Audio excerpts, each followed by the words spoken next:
Amigos, ¿qué tal? ¿Cómo están? Muy buenas noches. Gracias por acompañarnos en este séptimo capítulo de la serie Recorriendo la Legua Ganadero a través de Encaste TV y todas nuestras plataformas. Estamos por Facebook, por YouTube y por Livestream. También podrán encontrar el podcast de este programa disponible el día de mañana en nuestra cuenta en Spotify.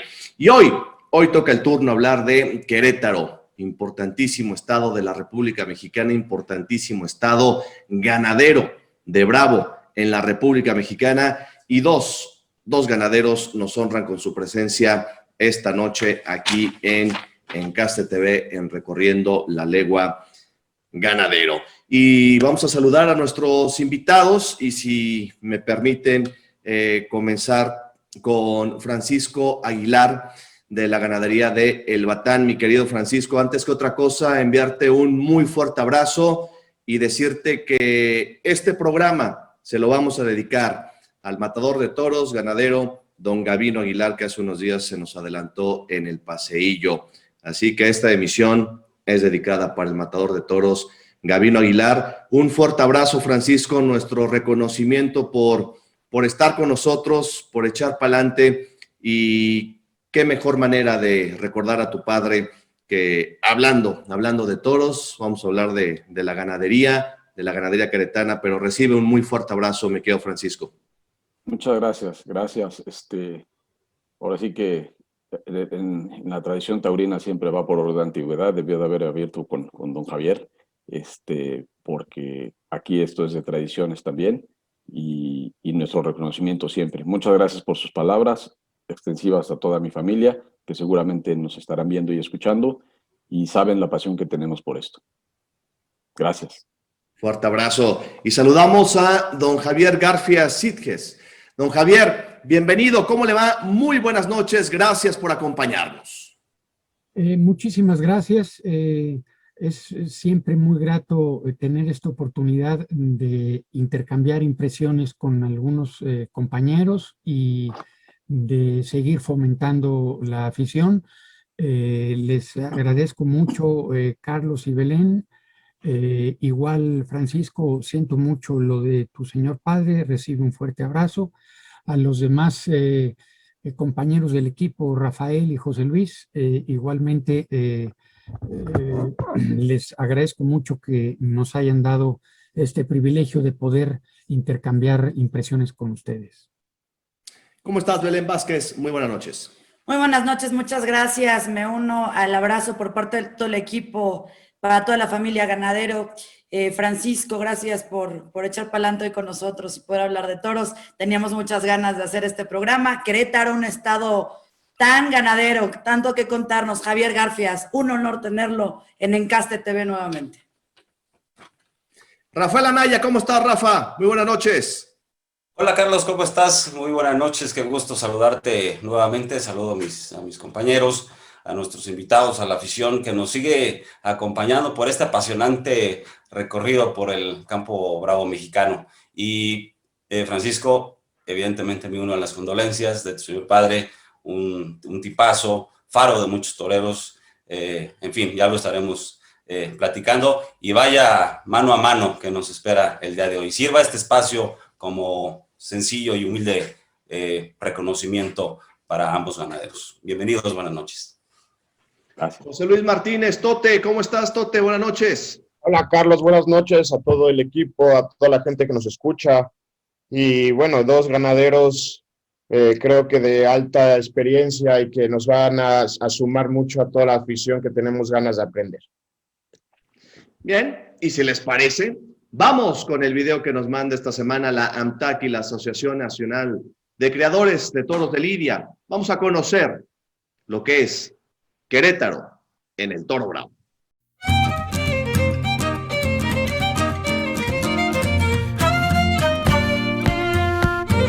El estado de Querétaro cuenta con 33 ganaderías de toros de lidia, todas registradas en la Asociación Nacional de Criadores de Toros de Lidia, Shahai, fundada en el año 1923, Garfias, fundada en el año 1948, Santa María, fundada en el año 1956, Villar del Águila, fundada en el año 1963. El Batán, fundada en el año 1965. Ordaz, fundada en el año 1967. Jaral de Peñas, fundada en el año 1968. Los Cues, fundada en el año 1972. Antonio Guzmán, fundada en el año 1973. Gonzalo Iturbe, fundada en el año 1973. La Antigua, fundada en el año 1973. Cuatro Caminos, fundada en el año 1978. Javier Garfias, fundada en el año 1978. La Venta del Refugio, fundada en el año 1978. Magdalena González, fundada en el año 1980. Peña Bernal, fundada en el año 1980. Teófilo Gómez, fundada en el año 1980. Lebrija, fundada en el año 1985. La Muralla, fundada en el año 1986. Carlos Castañeda, fundada en el año 1987. La Esperanza, fundada en el año 1987. León Sergio González, fundada en el año 1987. Campo Real, fundada en el año 1988. Barralba, fundada en el año 1989. La Venta de Romero, fundada en el año 1989. Julián Hamdan, fundada en el año 1990. Los Encinos, fundada en el año 1990. Río Tinto, fundada en el año 1990. Rogelio Rosales, fundada en el año 1990. Tepeyahualco, fundada en el año 2017. Toros de Santillán, fundada en el año 2017. El Salitrillo, fundada en el año 2018. Palma del Río, fundada en el año 2018. Se estima que en conjunto las ganaderías queretanas tienen una extensión territorial superior a 21.424 hectáreas. Dicha superficie ocupa áreas de monte o cerril con vegetación de pino, encino y sabino, y otra parte en laderas o pastizales que también se usan como agricultura de temporal. Estas ganaderías contribuyen a la generación de empleos en el campo para peones, médicos veterinarios, caporales. Estos últimos aproximadamente son 5 por ganadería, que promedian 185 caporales que dan sustento a sus familias. Estas ganaderías, a través de las labores que realizan sus propietarios y del tiempo, han aportado a la conservación de la biodiversidad, manteniendo un alto compromiso con la ecología que es transmitido de generación en generación, asegurándose de no utilizar ningún tipo de químicos que dañe el medio ambiente, contribuyendo con la conservación de flora y fauna. Dentro de las acciones realizadas por las ganaderías de toros de lidia está el establecimiento de cientos de hectáreas de brechas cortafuegos que funcionan como barrera artificial a las llamas. Por lo que al valor de la tierra respecta, la superficie destinada a la crianza del toro bravo en Querétaro tiene un valor aproximado de 1.499.732.207 pesos mexicanos. El tamaño promedio de hato en las ganaderías es de 417 cabezas de ganado bravo, por lo que nos da un total aproximado de 13.761 cabezas de ganado bravo en el estado de Querétaro. El valor de las ventas de las ganaderías de bravo en el estado de Querétaro, según un estudio realizado en el 2015, ascendió a aproximadamente 76.250.330 pesos mexicanos.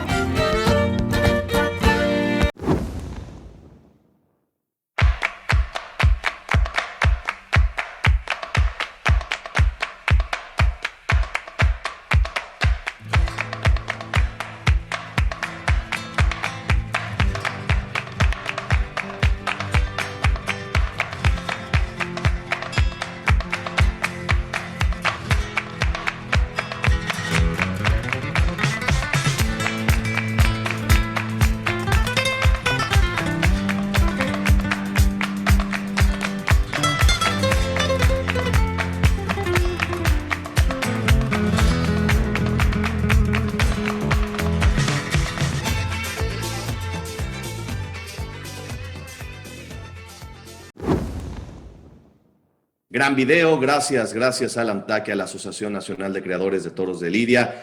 Qué datos tan interesantes y los temas que aporta la fiesta de los toros a la cultura mexicana, al día a día de nuestro país son muy importantes y la ganadería de Bravo es algo fundamental dentro de esta estructura de la fiesta de los toros en nuestro país. Abrimos la conversación y si les parece bien, platicamos en primer término con el ganadero don Javier Garfias Sitges, criador de toros bravos y heredero de un legado importantísimo en la cabaña brava de nuestro país, hijo de don Javier Garfias de los Santos, en gloria de Dios esté, uno de los mejores ganaderos que ha dado indiscutiblemente nuestro país. Don Javier, el en sí de los Garfias, la sangre de Garfias se ha regado a lo largo y ancho del territorio nacional.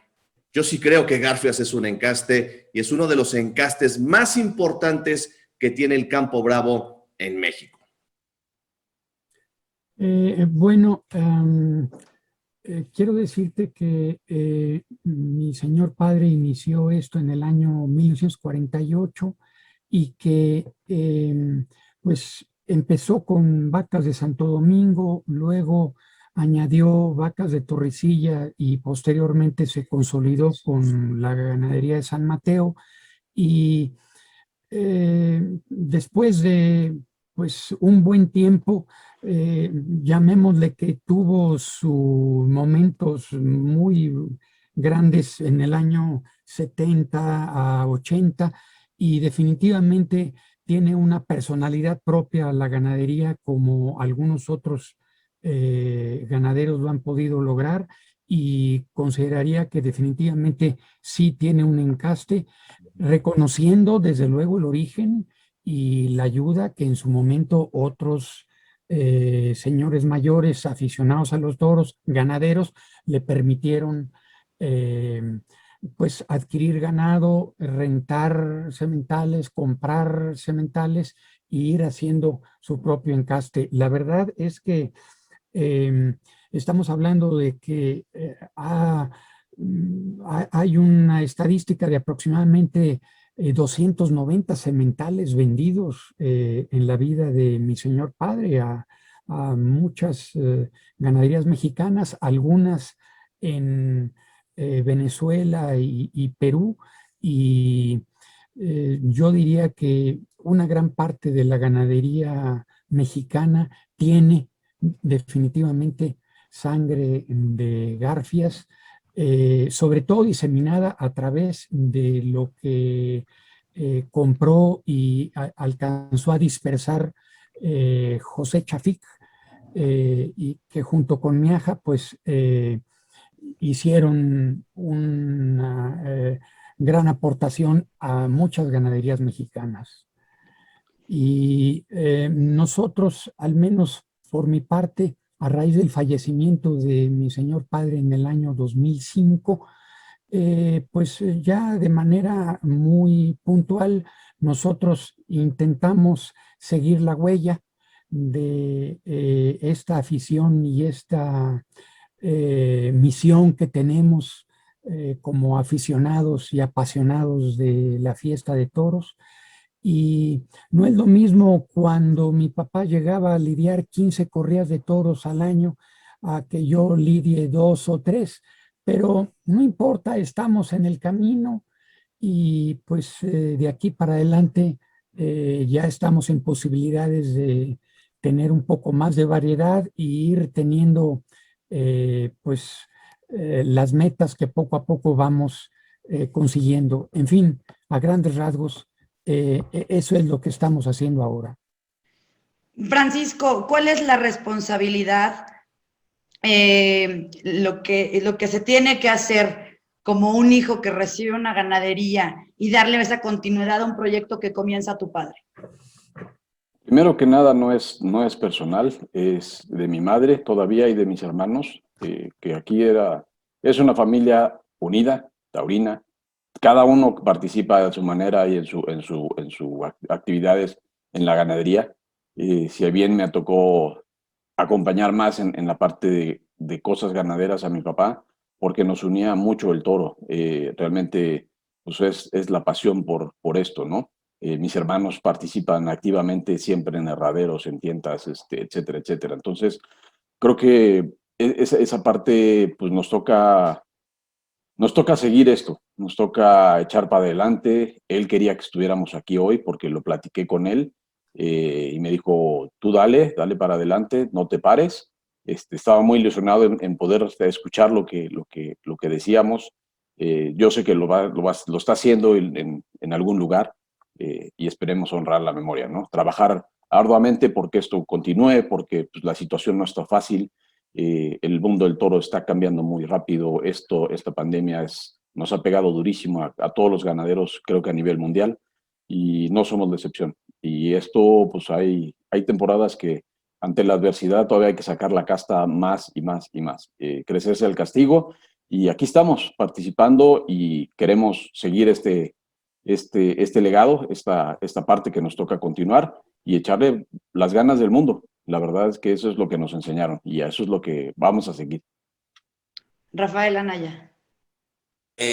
Ganadero Garfias, pues a usted le tocó heredar y continuar una importantísima historia, un importantísimo legado de la ganadería de Garfias. El día de hoy le toca en su trinchera, en su arte, al ganadero Francisco.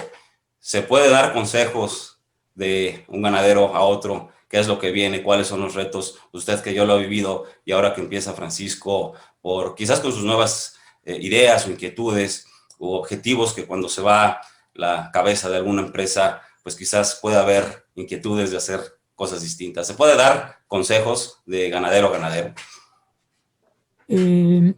Quiero decir que en realidad esto es algo muy personal. No significa que no se intercambien impresiones, pero hay mucho celo entre un ganadero y el otro. Sin embargo, pues hubo gente mayor que apoyó a mi señor padre.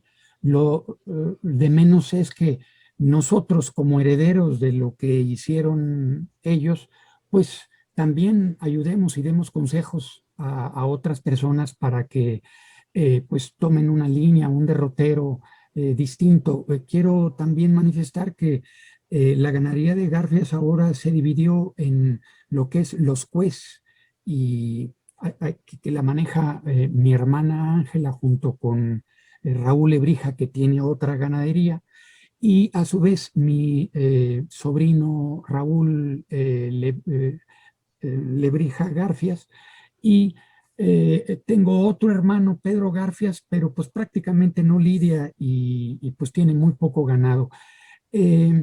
Siempre es bueno platicar con otro ganadero porque siempre aprendes algún detalle y aunque cada quien tiene su forma personal de comerse los tacos, por llamarle así, pero pues sí, es bueno no perder la objetividad y siempre estar conversando con otros taurinos para ver realmente qué es lo que está pasando en la fiesta, ¿no? Tote. ¿Cómo es cuando heredas, cómo es ese momento en el tema de tener que ser responsable y que a lo mejor tú tienes un plan B, pero a lo mejor quieres continuar el A por todo lo que te enseñó tu padre y seguir con la historia de tu padre? ¿Cómo es ese momento en la modificación de tu forma de trabajar como ganadero? Bueno, en primer lugar, nosotros fuimos enseñados en el punto de hay que ver los libros.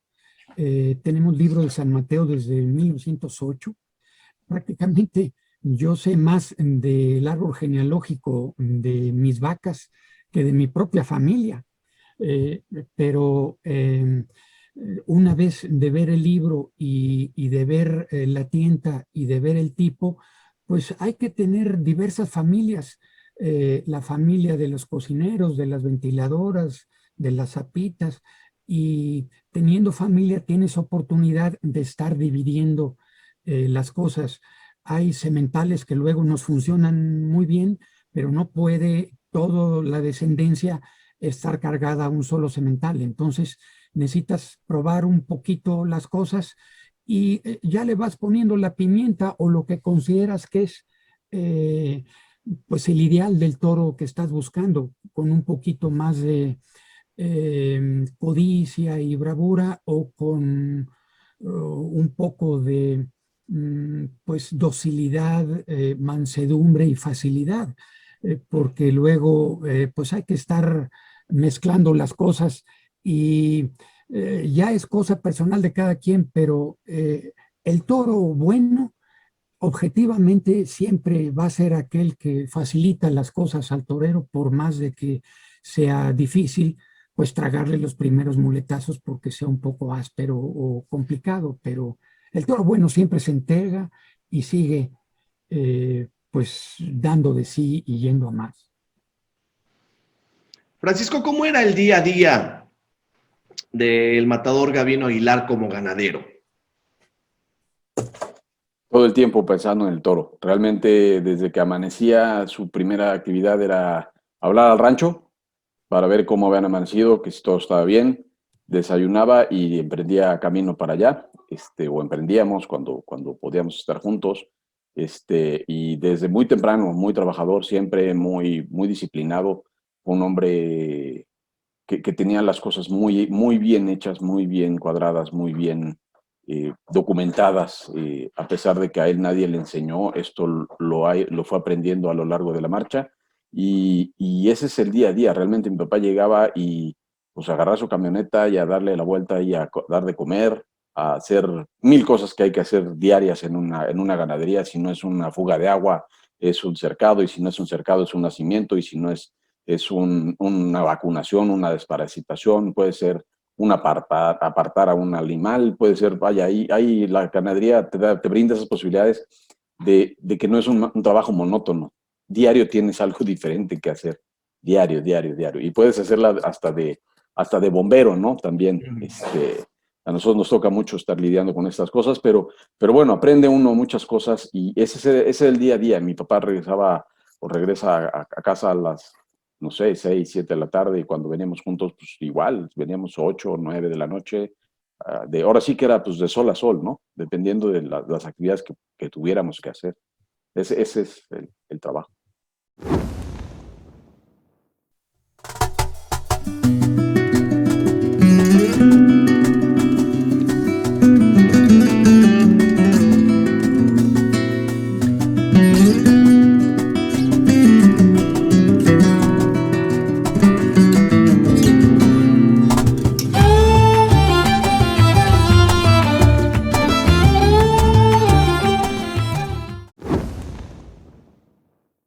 Francisco, y en este sentido, tú siempre aprendiendo el cómo hacer las cosas. A mí me llamó la atención lo que comentaba ahorita el ganadero Javier Garfias, y la pregunta va para los dos, ¿no?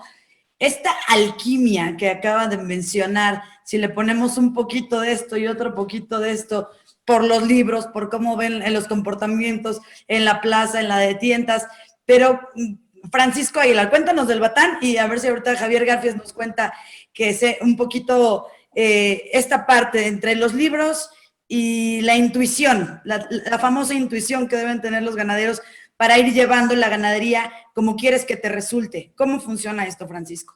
Yo creo que es así, tal cual como lo dicen. El ganadero es un alquimista, y tienes que tener una base, y de ahí vas haciendo tus propias mezclas y vas buscando tus propias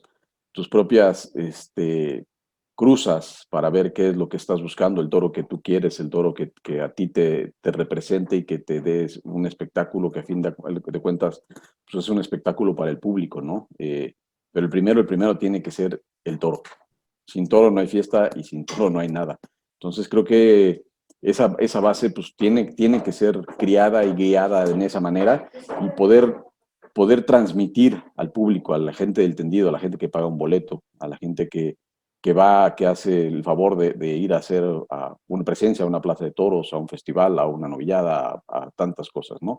La selección desde la madre, el padre, los abuelos, como decía don Javier, el estar estudiando los libros. Tuve la oportunidad de poder estar platicando muchísimo con mi papá de los libros y no fue actual, sino vaya, estamos juntos en esto desde hace muchos años.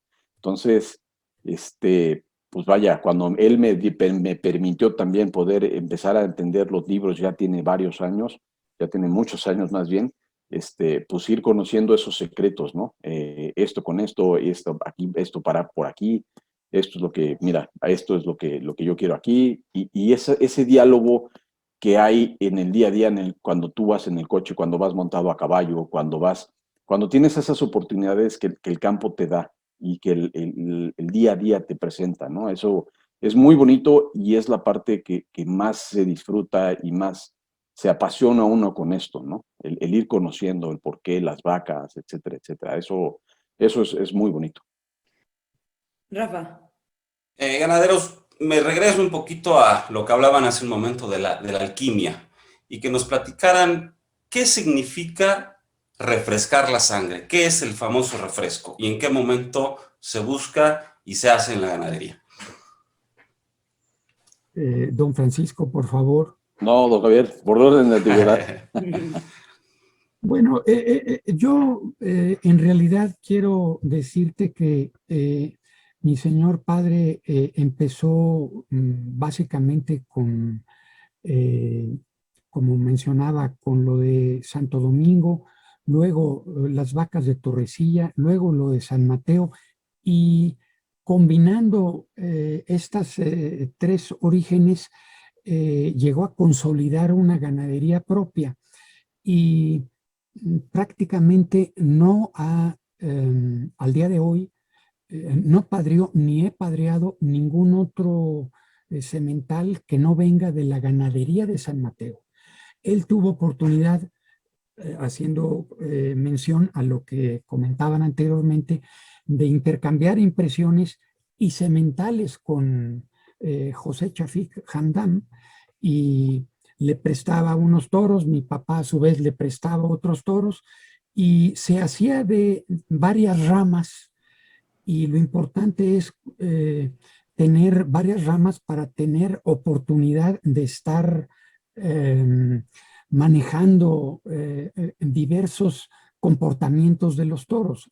Adicionalmente, vale la pena considerar que el refresco lo ha tenido porque hemos tenido la línea desde que compró, desde el año 54, 55, la línea materna o paterna de lo que compró en aquel entonces mi papá.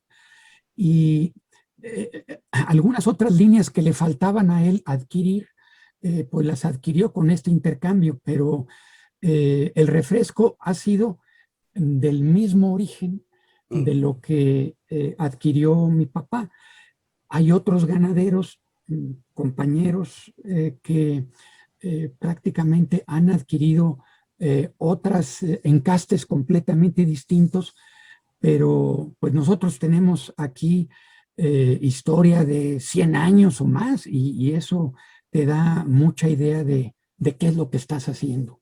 Y prácticamente nosotros vamos a continuar con este mismo origen, pues por lo que nos quede de vida, tratando de hacer las cosas lo mejor que se pueda.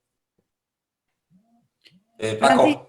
Yo Sí, creo perdón. que, digo, a nosotros, a mi papá le toca recibir una ganadería empezada, comenzada, por don Manuel Gameros, luego por mi tío Raúl, y de ahí mi papá refresca la sangre buscando un toro que a él, como torero, primero que nada, porque mi papá decía, yo no soy ganadero, primero soy torero, soy matador. Inclusive si en el rancho alguien le decía matador, ganadero primero, decía no, eso no, va primero ¿cómo se llama? Y había un castigo por ahí.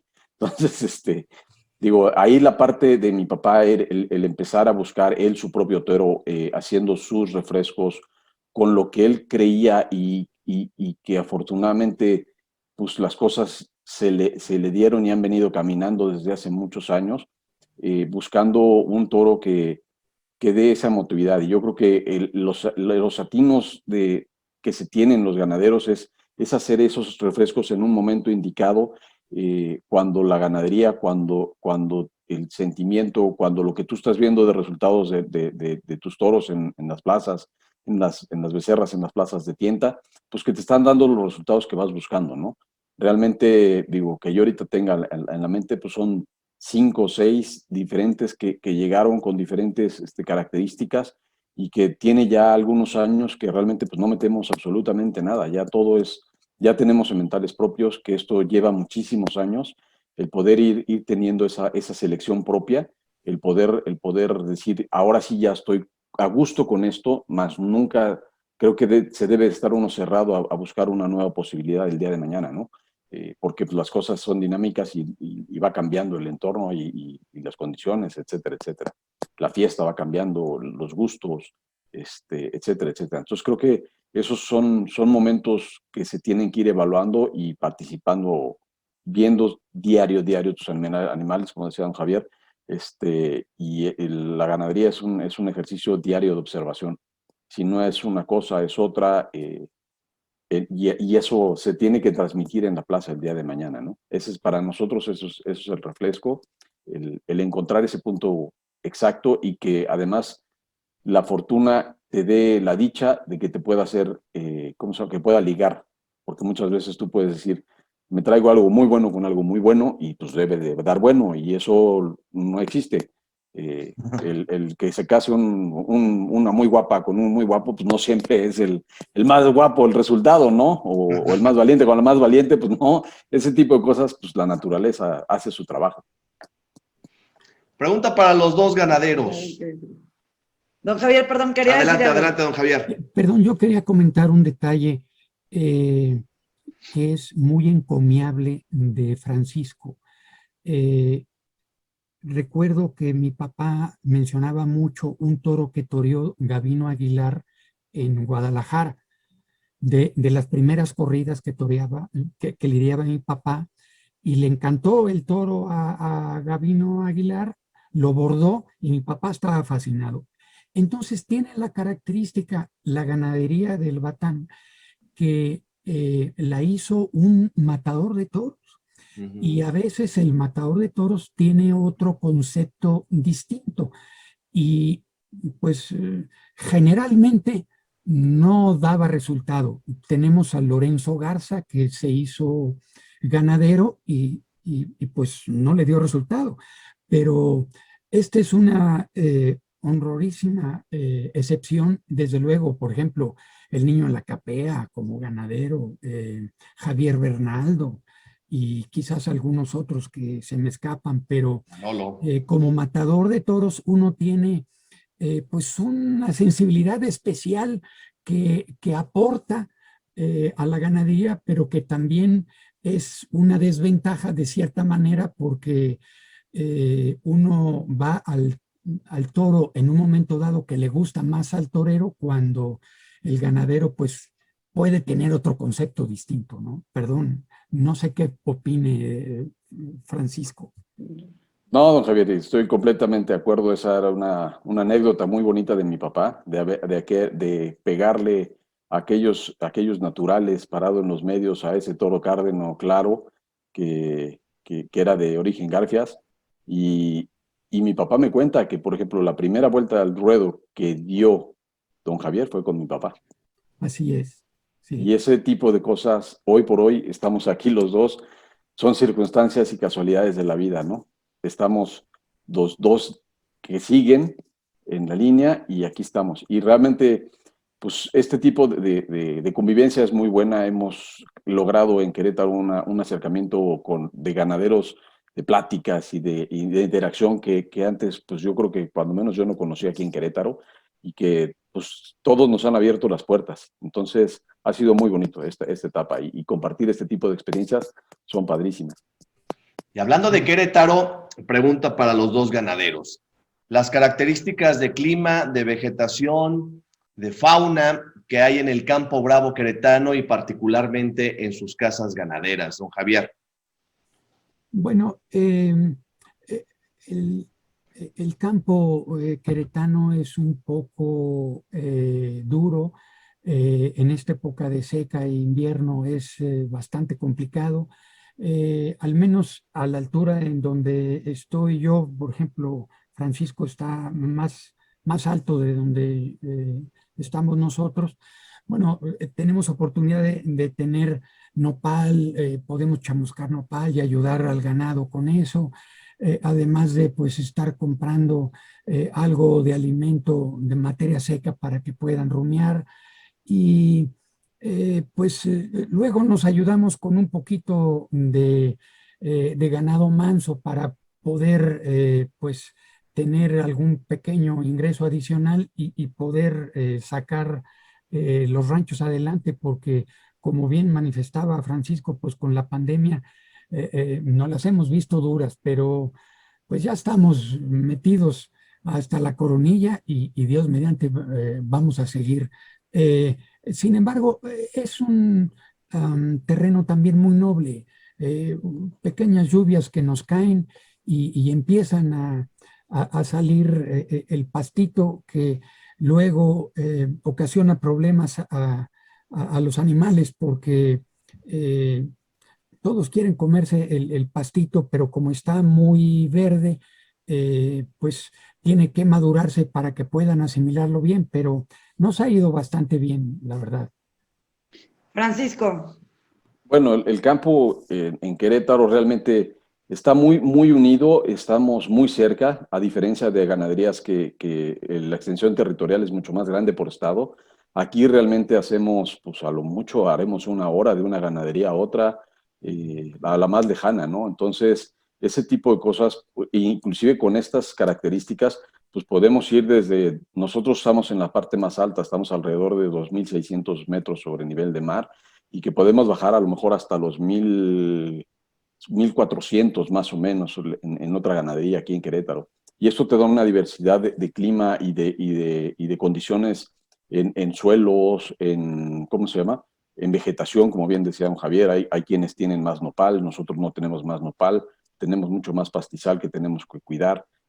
Son ese tipo de cosas las características que van dando en cada una de las ganaderías, ¿no? Es un clima semiárido, realmente Querétaro, y hay lugares que todavía son mucho más áridos en la parte de Querétaro hacia allá Colón, Ezequiel Montes. Es como la parte más dura ¿cómo se llama? De suelos y de clima, ¿no? Allá llueve menos de lo que nos llueve a nosotros, por ejemplo. Entonces creo que cada ganadero y cada rancho, inclusive a cada potrero, llega a ser diferente uno de otro. Entonces, el ir conociendo todos estos lugares y entendiendo las condiciones de cada ganadero, con lo que tiene que lidiar y con lo que tiene que salir adelante, es digno de admirarse de cada uno de ellos, ¿no?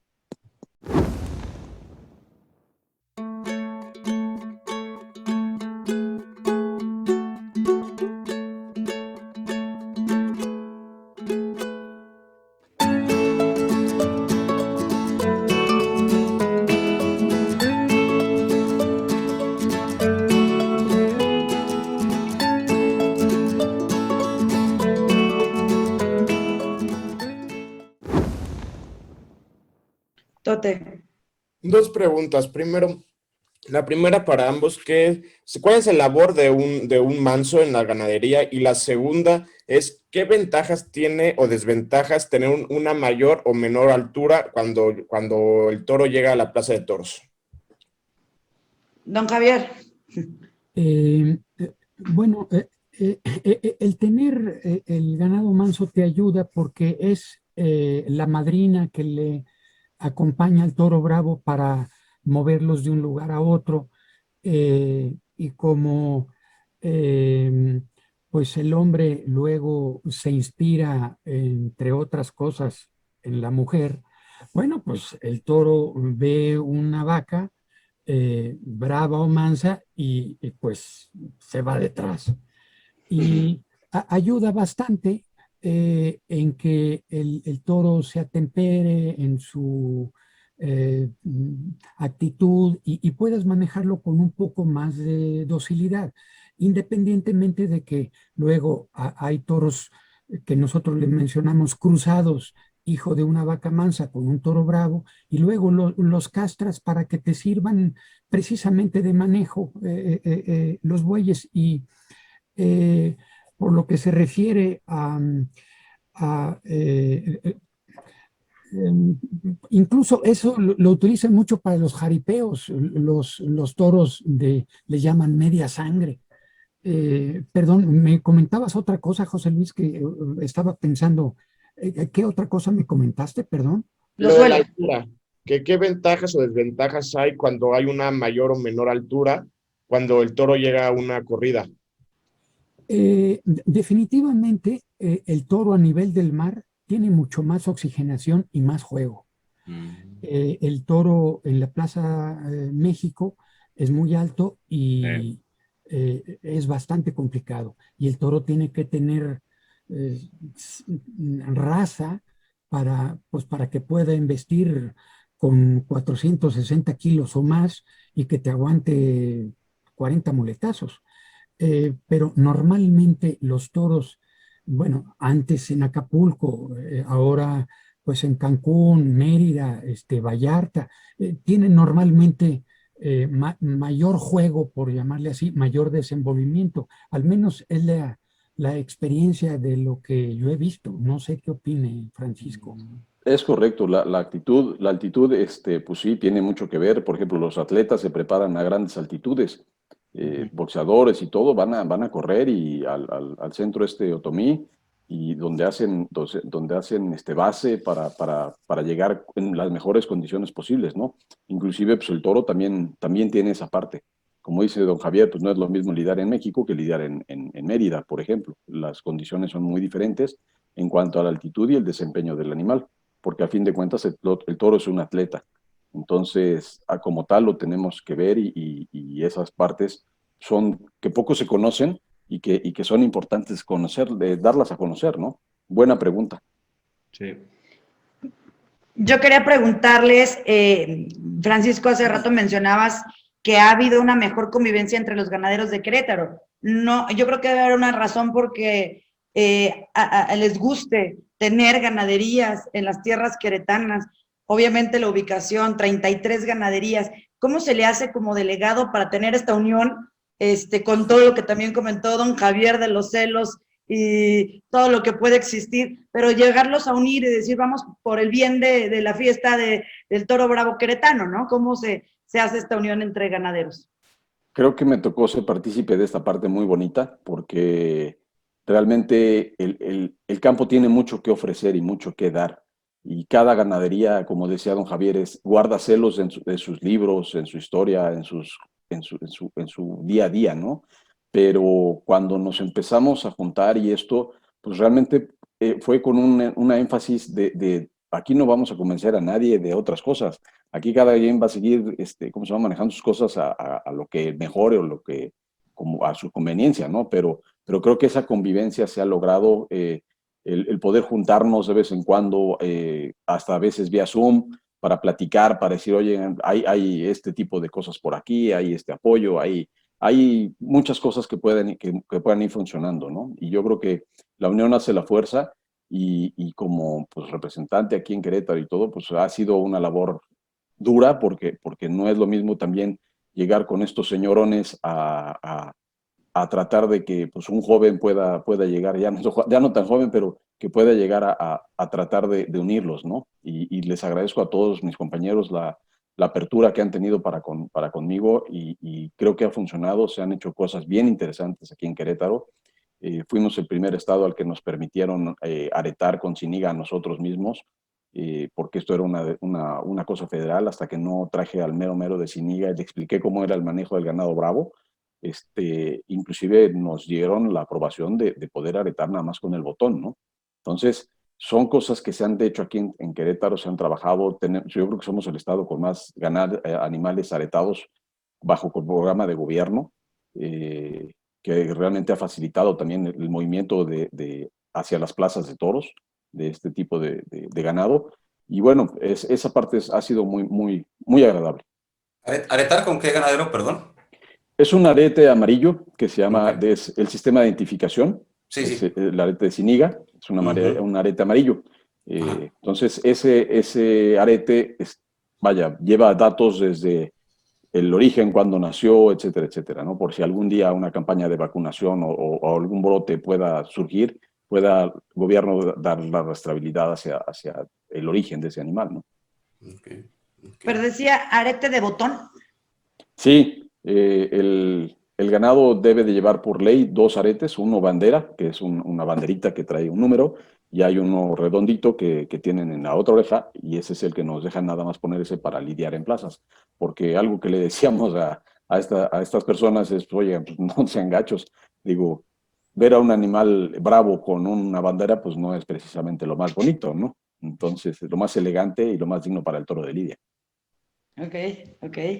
Don Javier, ¿cómo es la convivencia con los otros ganaderos del estado? Y esto que nos está platicando Francisco, ¿le ha tocado pues que lleguen nuevos ganaderos, que se asienten algunas ganaderías en el estado de Querétaro? ¿Y cómo ha sido esta convivencia usted que ya es queretano por tiempo y por vida acá en el estado? Déjame decirte que no sé si existe un grupo similar en el país, pero Francisco ha liderado el grupo y ha tenido una cohesión y una respuesta realmente increíble. Yo no la había visto antes y me da mucho gusto pertenecer a él, a ese grupo. Y de alguna manera se han incorporado más compañeros y pues nos da mucho gusto. El chiste es que esto siga creciendo y poder intercambiar impresiones.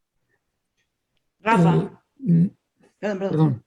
No, perdón, ganadero, sigue. Adelante, don Javier. Quería comentar en realidad que el arete permite facilitar los traslados y tiene perfectamente identificado a los animales. Pues de alguna manera disminuye el abigeato y tienes un poco más de control. Si llega a morir algún animal y lo ves después de 2 o 3 días donde ya no le ves el número que le pusiste con el fierro quemador, sí le ves el arete que tiene y con eso puedes identificar a qué vaca pertenece y tienes pues un mayor control de qué es lo que está pasando con tu ganado, ¿no? Correcto. Yo desde hace mucho tiempo tenía la inquietud de preguntarle a los ganaderos acerca de los nombres de los toros. ¿Cómo se nombran a los toros? ¿Hay alguna regla mecánica, historial? ¿Los toros se nombran en la ganadería al llegar a la plaza? ¿Cuál es el procedimiento de cada ganadería de darles y bautizar a los toros? ¿Cuál es esa forma de hacerlo? Francisco. Bueno, en nuestro caso, por ejemplo, como decía don Javier hace ratito, hay familias y puedes tú hacer variaciones de la familia. Por ejemplo, puede ser de la familia de la cocinera. Y entonces, pues puede ser el cocinero, el toro, puede ser algo derivado alrededor de ese tipo de nombres, ¿no? O bien puede ser el día que se va a lidiar, pues tú bautizas tus toros conforme te guste, ¿no? Yo creo que hay de las dos opciones. No hay una regla escrita. En nuestro caso no, hemos hecho de las dos maneras el bautizarlo, cada toro. Nosotros seguimos también lo que dice Francisco, en el sentido de que tiene su nombre de familia y luego su nombre artístico. Eso. Y de alguna manera, pues si se peleaba mucho, por ejemplo, a mí hace un mes echando de comer, no vi y una vaca me dio una vuelta de campana 2 metros para arriba y me hizo una alcancía aquí en la cabeza y a esa le puse la campanera. Entonces el toro que se lidie va a ser la campanera. Pero bueno, pues así se dan cosas y le vas poniendo un nombre relacionado con su comportamiento, cómo ha sido en la plaza o en el rancho, o bien de pues, la circunstancia de que se va a lidiar en Navidad o alguna otra característica. No hay algún criterio a ese respecto. ¿Y con base en qué se herra los toros y se le coloca un número o una serie de números? ¿Con base en qué? ¿Ustedes cómo lo hacen en sus ganaderías? En el tema de la numeración para otorgarle un número o una serie de números a las vacas, a los toros. Don Francisco. Son consecutivos, realmente pueden indicar el año, pueden de nacimiento, pueden llevar una letra, vaya, hay gente que le gusta errar con 3 números, a los machos o 2 nada más, a las hembras con el año de nacimiento a lo mejor puede llevar una letra, puede llevar un número, hay diferentes métodos que cada ganadero sigue de lo que yo he visto en su casa, ¿no? En nuestro caso, pues sí, las hembras van a 3 números, y los machos van a 2. Y esos son consecutivos y que le van dando la personalidad y el registro a cada uno de los animales. Realmente desde el día que nacen, cuando menos en el rancho, se aretan. Entonces sabemos desde ese instante cuál es su madre y cuál es su padre y podemos sacar su árbol genealógico en ascendencia, ¿no? Don Javier. Sí, precisamente cuando nace el becerro se le pone su arete y cuando se va a herrar llegas a checar el arete contra el número que le toca. Como hay pocas crías, nosotros llegamos hasta el 100 y luego volvemos a empezar del 1 en adelante. Y pues hay que errar el becerro de la 1 de la A. Bueno, pues el número que le toque y el que sigue, pues va con el 2 y así sucesivamente. Es indistinto. Entonces tiene su número, el que le corresponda según lo que llevas, le pones la letra del año en que nació y el fierro de la ganadería. Hay algunos otros colegas que hacen algún otro corte en la oreja o algún otro detalle para identificar a sus animales, pero con el arete y el fierro de herrar para nosotros es más que suficiente. Y esto es una actividad que se necesita llevar al día a día, ¿no? Porque como dice don Javier, nosotros digo, se areta y voy, José Luis, cuando tú tienes un solo animal, pues sabes cuál es, ¿no? Pero cuando juntas en un herradero a lo mejor 50, pues dices, ¿y cuál es? Y porque además llega una edad en la que son como todos parejitos, ya se cuenta que tú entras a un salón de clases y de repente te avientan todos y dicen, ¿y estos quiénes son, no? O sea, ¿y cuál es su mamá y cuál es su papá? Y por eso es tan importante esta actividad desde el aretado al nacimiento, ¿no? O la identificación de cada animal desde su nacimiento. Perdón, José Luis. Si podrás identificar con algún color en particular algún becerro, oye, este es coletero, este tiene pues unas manchitas en el lomo, pero a la hora que ves 30, pues ya no sabes ni cuál es cuál. Y el chiste es, pues, identificar, oye, pues sí, este es hijo de la vaca fulana, y luego, pues también identificar al padre y tener muy bien, porque si no tienes claro quiénes son los progenitores, luego pues estás un poco haciendo tus empadres a ciegas y pues podrá ser como el burro que tocó la flauta, pero eso no sirve en la ganadería. Tienes que saber qué es lo que estás haciendo, definitivamente.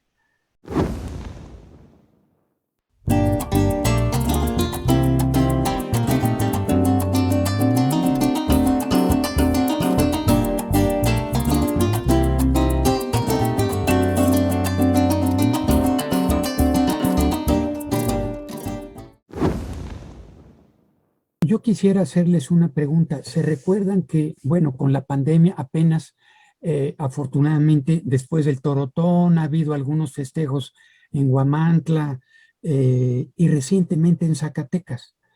Y han implementado algunas cuestiones para la fiesta en Zacatecas. Las banderillas, en lugar del rejón, las pusieron con un punzón o un clavo, por llamarle así. Y la puya la están reduciendo. No sé a ciencia cierta el resultado que hayan tenido, pero no sé, Francisco, y ustedes qué opinen. Me queda claro que la fiesta tiene que evolucionar. Yo no comparto esas dos adiciones o mejoras. Me gustaría limitar los intentos de descabello, por ejemplo, o tener una puntilla un poquito más agresiva, por llamarle de alguna manera, para disminuir el detalle de que tarde mucho en morir el animal, pero no sé qué opinen al respecto, porque es un punto importante.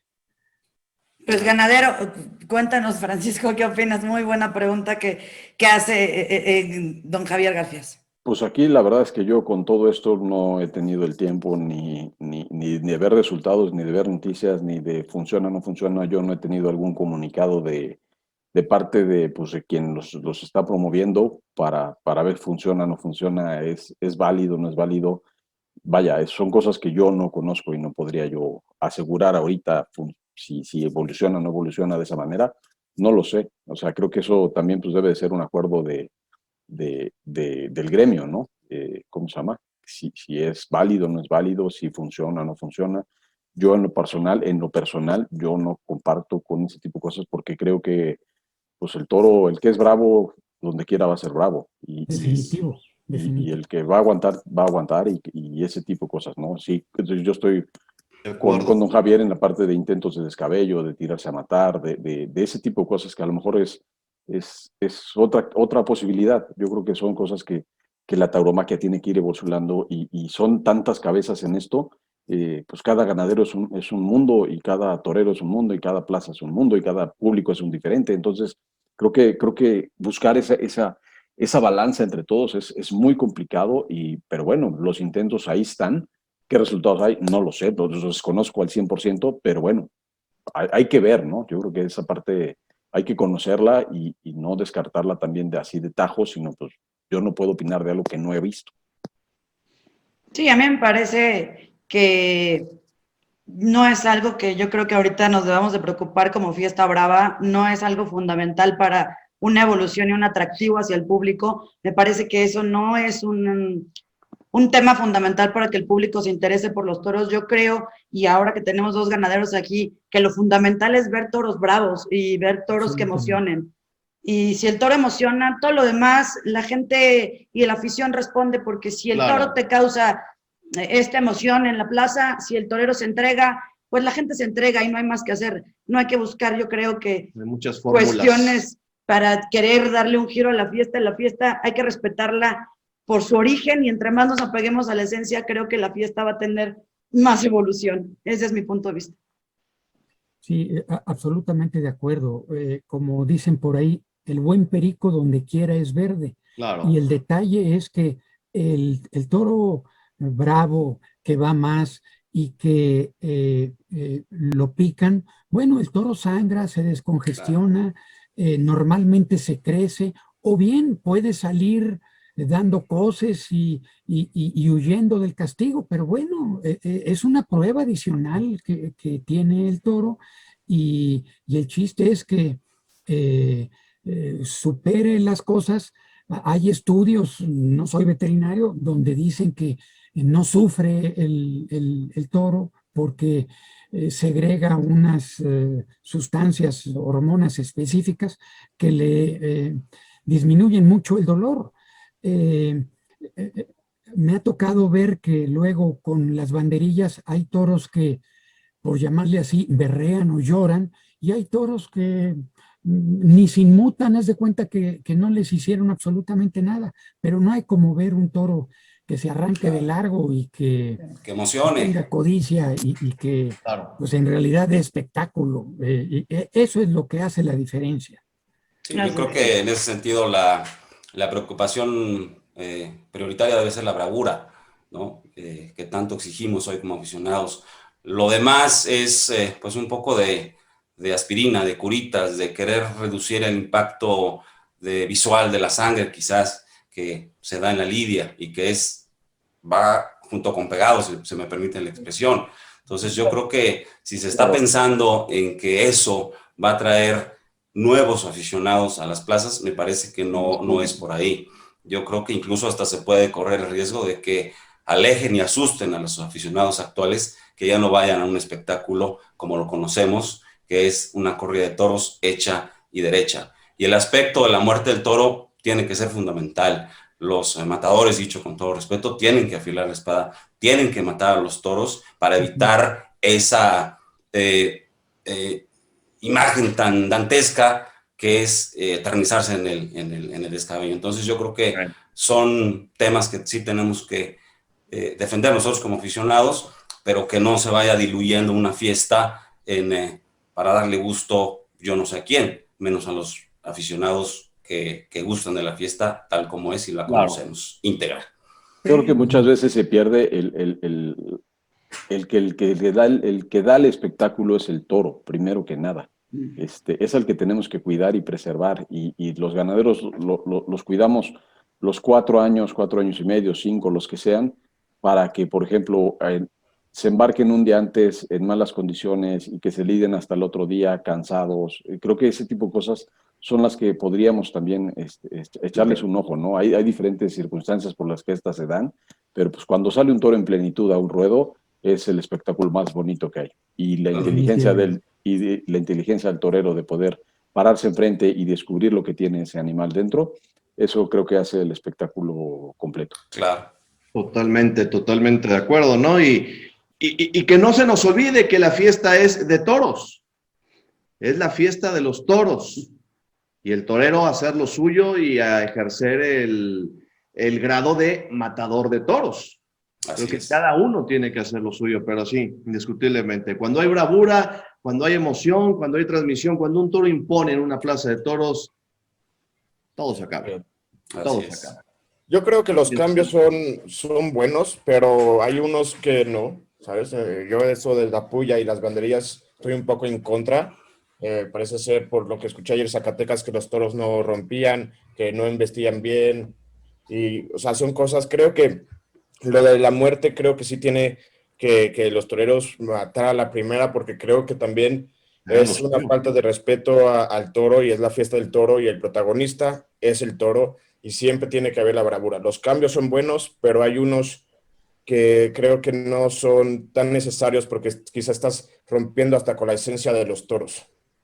De acuerdo. Veamos resultados y veamos opiniones y analicemos las cosas, ¿no? O sea, yo no puedo opinar de algo que no he visto y no conozco ni la puya o lo que están promoviendo, ¿no?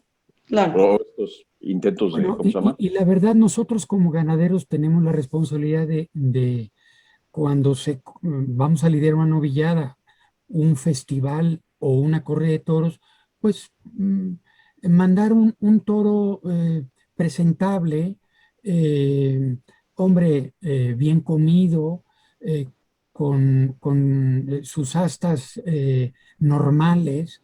Claro. Tampoco no estamos el búfalo de 800 kilos y unos pitones descomunales, que los podemos hacer, pero si hay un espectáculo serio, pues eso le da seriedad, y el aficionado va a decir, es que yo voy porque el empresario fulano o la plaza de toros fulana presenta corridas de toros ad hoc. Oye, va uno a una corrida de toros y luego pues echan unos becerros que pues la verdad son indignos, y pues no no viene al caso mencionar, pero luego hay figuras que lidian toros muy cómodos y muy poco presentados, y eso va en detrimento de la fiesta. Punto. Totalmente, claro.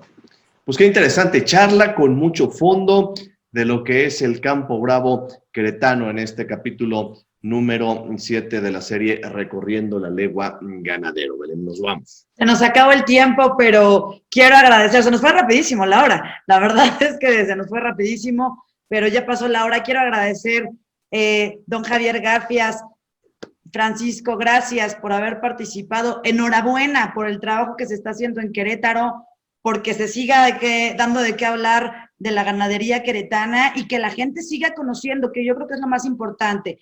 las variaciones, las variantes y las opciones que tenemos de ganaderías, de encastes, los nombres de los ganaderos, los nombres de sus ganaderías, qué es lo que tienen, para que se vayan empapando y la afición creo que se vaya acercando mucho más a honrar al verdadero protagonista que es el toro. Gracias por hoy compartirnos algo de lo que es el cuidado y cuidar de este animal en sus tierras. Don Javier García Sitges, muchas gracias. Muchísimas gracias a ustedes por la oportunidad de transmitir estos coloquios a la afición. Gracias a su programa y a Rafa, José Luis, Carlos, Belén, un abrazo y muchas gracias otra vez. Gracias, gracias a don Francisco Aguilar, mi querido Francisco, otra vez, fuerte abrazo. Muchas gracias, gracias por estos espacios que nos brindan. De Querétaro sale alrededor del 60% de su producción a diferentes partes y estados de la República para participar en diferentes plazas. Honor a todos los ganaderos queretanos y a todos los ganaderos de México y del planeta taurino. Muchas gracias, cada uno hace su esfuerzo y aquí estamos para lo que haya que sumar, para lo que haya que aportar. Lo haremos con mucho gusto, mucho para tirar para adelante para esto. Gracias. Gracias, gracias, Rafa Naya. Gracias, ganaderos. Un privilegio platicar con ustedes, Francisco, en todo lo que vale tu participación esta noche. Ganadero Javier, muchas gracias y nos vemos en la próxima. Gracias, José Luis Martínez. Bueno, creo que es como todos unos programas impresionantes. Creo que hablar del toro de que es la fiesta, el protagonista, creo que te suma. Yo como joven creo que me apasiona hablar del toro, me vuelve loco y me enamora más saber más de toros. Gracias. Hasta el próximo lunes. Tendremos, ya lo saben, otro capítulo. Será el 8º ya de Recorriendo la Legua en Ganadero. Gracias. Que pasen muy buena semana. Buenas noches. Yo soy Carlos Flores. Pásala muy bien.